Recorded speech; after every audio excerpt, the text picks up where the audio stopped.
Hey drummers, hope you're well. Right, just a quick one about drum grade videos that I put up on this channel. As you might know by now, I'm personally a really big fan of the drum grade syllabuses. Rock School, Trinity Rock and Pop and Trinity College London. They're all great, I think. They're a brilliant level by level way to progress your drumming. I don't think they're the end all and be all. I think they're roughly 1/3 of the puzzle of learning the drums. So as I'm often saying, for me, part one, hands, physical skill building is really important. Building up your hands and your feet to the point where you can start to trust them. They'll do the things you ask of them when you're making your music. Part two is head, music theory and song learning. That's where the grade series can really come in, I think. And then part three is heart, groove and feel and creativity and all those lovely things, all the sort of emotional stuff in drumming as well. All the things that are, for me anyway, the reason we sort of came into music in the first place, the reason that attracted us to music and drumming in the first place. So people often say that when I'll post a video playthrough of like a grade 2 piece, grade 4 piece, a grade 8 piece or whatever, people will often say something like, oh, it seems a bit easy for grade 4, seems like, and typically it can go the other way as well. Sometimes people say, oh, actually that looks quite tricky, that looks like it should be a higher grade and stuff like that. And I'm surprised how often people comment those sort of things actually. That I'm just going to put my 2 penneth on that. The main thing to say, I would say, is music isn't sport, right? So it's really hard to say exactly, this is exactly the same level as this song. There is definitely some variety, like in particular in how accessible the songs are, like when you first start to look at them, I guess, in particular, because it's just really hard, I think, to say this is exactly the same level of challenge as this and this. And the other big thing is the challenge are often different. So the things that are the challenge for that grade level in a particular song often vary quite wildly. So the most common comment people write is stuff like, oh, it doesn't seem that technical, or it doesn't seem that fast, or they might go the other way, they might say, oh, it seems a bit too technical for grade 2, it seems a bit fast for grade 2. But and it's easy to think, I get why people would think this, it's easy to think that that's the main element, is like, as you go through the grade levels, things get more like complex and busier and faster. I get why that would be a reasonable thing to think, but there's definitely other elements. I had a little think about this and wrote them down. So it's not just a technical element and not just the speed.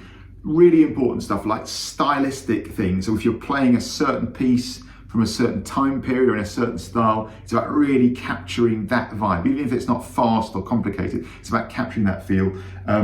The other really big one, I think, is creativity, because what happens a lot in a lot of grade pieces, and actually there was a comment today, a commenter called Slicko79 or Slyko79, shout out to them. They were commenting on a grade 8 piece, Fire, Jimi Hendrix from Trinity Rock and Pop grade 8.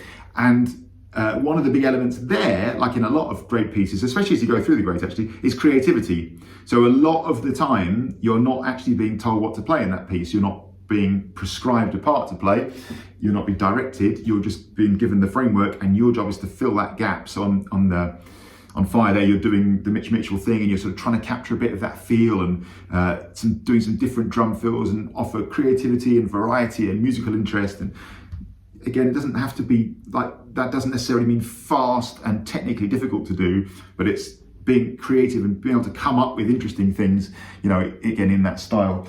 So those elements are a big part of it. But, again, like, I can't repeat it enough, like, it is very hard to say these are all exactly at this level, these are all exactly at that level, which leads me to the final big thing I want to say here, which is my best advice I could possibly give based on my experience and my opinion is when you're working on a grade level, do all the songs. Like, look at all the songs in the grade level and complete them before you move on to the next grade level, because they're wildly different. They're all in there for a reason, I would say. You can look through the book, I think, in each syllabus and say, this one is really good for this reason, this offers this sort of challenge, and the result of learning it would be developing these sort of skills. They're often wildly different. Sometimes it is a technical thing that you then have to work on and build speed with. Sometimes it's a consistency thing. Sometimes it's a stylistic bit of knowledge. Sometimes it's, like we just said, being creative.